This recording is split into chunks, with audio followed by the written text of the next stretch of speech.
Saptagiri coaching centre మా వద్ద RRB, NTPC, RRC, group D లకు అనుభవజ్ఞులైన ఢిల్లీ, హైదరాబాద్ ఫ్యాకల్టీ చే అత్యుత్తమ కోచింగ్ ఇవ్వబడును. AC class rooms, quality reading charts, digital boards, best study hall మా ప్రత్యేకత. Saptagiri coaching centre, MR Peta, Tuni. కూటమి ప్రభుత్వం అభివృద్ధి సంక్షేమ పథకాలకు అధిక ప్రాధాన్యత ఇస్తుందని ఎమ్మెల్యే యనమల దివ్య అన్నారు. తుని పట్నంలోని రామకృష్ణ కాలనీలో ఇది మంచి ప్రభుత్వం కార్యక్రమం నిర్వహించారు. మాజీ కౌన్సిలర్ సిద్ధాంతపు సత్తిబాబు ఆధ్వర్యంలో ఏర్పాటు చేసిన ప్రజావేదిక సభలో ఎమ్మెల్యే పాల్గొని మాట్లాడారు. ఎన్నికల్లో ఇచ్చిన హామీలన్నిటినీ నెరవేరుస్తామని ఆమె అన్నారు. తెలుగుదేశం నాయకులు యనమల రాజేష్, ఎస్ లోవరాజు, ఇనుగంటి సత్యనారాయణ, చింతమనేడి అబ్బాయి, కుసుమంచి శోభారాణి, చోడిశెట్టి గణేష్, మల్ల గణేష్, శివ, ప్రసాదు, శ్రీను, వెంకటేష్, హనుమంతు, వీరబాబు, తోలం ప్రసాద్, కడియం శ్రీను, పదలం రాజు, సిద్ధాంతపు వీరబాబు, రవణమ్మ, కర్రీ ప్రసాద్, కంకిపాడు శివ, నెల్లిపూడి రాజబాబు, బుక్క చెల్లయ్యమ్మ, శెట్టి గణేష్, గెడ్డం గణేష్ తదితరులు పాల్గొన్నారు.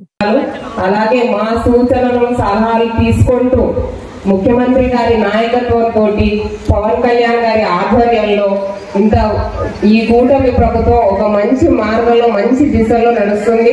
మీ ఆదరణ కూడా మాతో ఎప్పుడు ఇలాగే ఉండాలని ఆశిస్తున్నాము.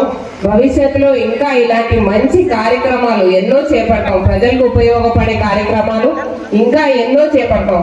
అందులో భాగంగానే ఇవాళ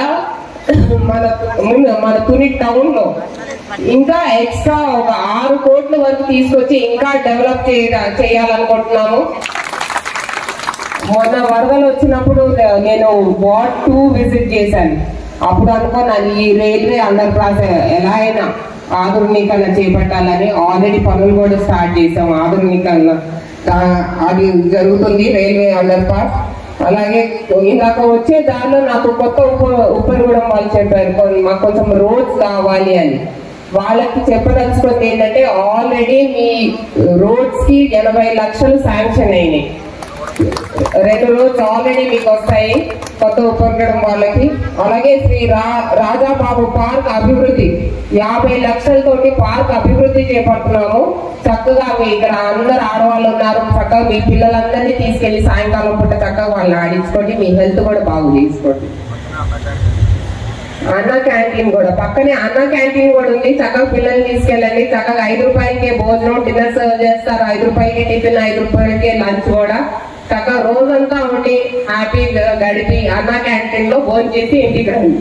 అలాగే ఇందాకే నిన్న నాకు తెలిసిన విషయం, మేము చొరవ చేసుకోవడం వల్ల మనం తుని నియోజకవర్గం నుంచి చొరవ చేసి మరి కూటమిగా ఏర్పడి ఈ ప్రభుత్వాన్ని మీరు నమ్మి తుని నియోజకవర్గంలో పోటీ చేసినటువంటి యనమల దివ్య గారి మీద ఉన్నటువంటి అభిమానంతో మరి మీ అందరి మనందరి అభిమాన నాయకులు 40 సంవత్సరాలు ఈ తునికి సేవ చేసినటువంటి వ్యక్తి యనమల రామకృష్ణుడి గారి మీద ఉన్నటువంటి అభిమానంతో మీరు తుని యనమల దివ్య గారిని మీరు గెలిపించుకోవడం జరిగింది. మరి ఈ రోజున 3 నెలలు మన ప్రభుత్వం వచ్చింది. మరి అన్ని కార్యక్రమాలు కూడా వేదిక పైన పెద్దలు చెప్తారు, కమిషనర్ గారు కూడా చెప్పారు. మరి రేపు రానున్న రోజుల్లో మహిళలకు కూడా దీపావళి నుంచి ఉచిత గ్యాస్ సిలిండర్లు కానీ మరి ఆడబిడ్డ నిధి కానీ రానున్న రోజులు ఇంకా మంచి రోజులు ఉన్నాయని కూడా ఈ సందర్భంగా మీ అందరికీ మనవి చేస్తున్నాం. మరి ఈ రోజున గవర్నమెంట్ మీద కానీ మరి ఎమ్మెల్యే గారి మీద కానీ యనమల రామకృష్ణుడి గారి మీద కానీ మీరు ఎంతో నమ్మకం పెట్టుకుని హోప్స్ పెట్టుకుని మన తుని పట్టణం తుని నియోజకవర్గం ఎంతో అభివృద్ధి చెందుతుంది అన్న ఉద్దేశంతో మీరు ఆ రోజున గెలిపించుకోవడం జరిగింది. మరి అందులో భాగంగా కూడా మీరు ఈ రోజున గత ప్రభుత్వంలో చూసుకుంటే అక్రమ కేసులు అన్యాయాలు ఎన్నో ఉండేవి. మరి ఆ రోజున అభివృద్ధి కాకుండా రామకృష్ణ గారు ఏ రకంగా అప్పుడు మనకి సపోర్ట్ చేశారో తండ్రి లెక్కలను పిల్లలు ఏ రకంగా చూడాలో అలా చూశారు రామకృష్ణ గారు. అదే లెక్కలో మేడం గారు ఒక తల్లిగా మనందరూ కూడా ఆదరించి మనకు అన్ని రకాలుగా మనకి ఏం కావాల్సిన చేస్తారని కూడా ఆ రోజు రోడ్లు శంకుస్థాపన చేసినప్పుడు కూడా రామకృష్ణ గారు తండ్రిగా ఉన్నారు కాబట్టి ఆయనకంటే నేను గొప్పగా మీకు చేసి పెడతానని కూడా మనకు మాట ఇచ్చారు. ఆ విషయంలో కూడా మీరు అందరూ గుర్తించాలా. ఎందుకంటే రోడ్లు కాలువలు అడగట్లేదని చెప్పేసి మీరు అనుకుంటున్నారు. ప్రతిదీ మేడం గారి దృష్టికి వెళ్ళి రోడ్లు కాలువలు కూడా వేస్తా ఉన్నారు, ఉన్నాయి రోడ్లు కాలువలు కూడా. అదే విధంగా నేను 5 సంవత్సరాలు స్కూల్ బిల్డింగ్ కోసం ఎంతో తాపత్రయం పడ్డాం. ఆ విషయం కూడా మేడం గారు ఇప్పుడే లెటర్ ఇచ్చాం, దాని గురించి కూడా మేడం గారు కూడా చెప్తారు. ఫస్ట్ కూడా సార్ని తీసుకొచ్చాం, ఇదే స్థలంలో మీటింగ్ పెట్టాం సార్. మేడం గారు ఇదే స్థలంలో సార్ తీసుకొచ్చి మీటింగ్ పెట్టామని. అప్పటి నుంచి ఇప్పుడు దాకా పెళ్లిళ్ళు కానీ ఏదైనా ఫంక్షన్లు కానీ అన్ని ఎక్కడే జరుగుతాయి. దీనికంటూ మార్గం చూపించారనుకోండి, ఇది కూడా అవుతుందని ఆశిస్తానండి.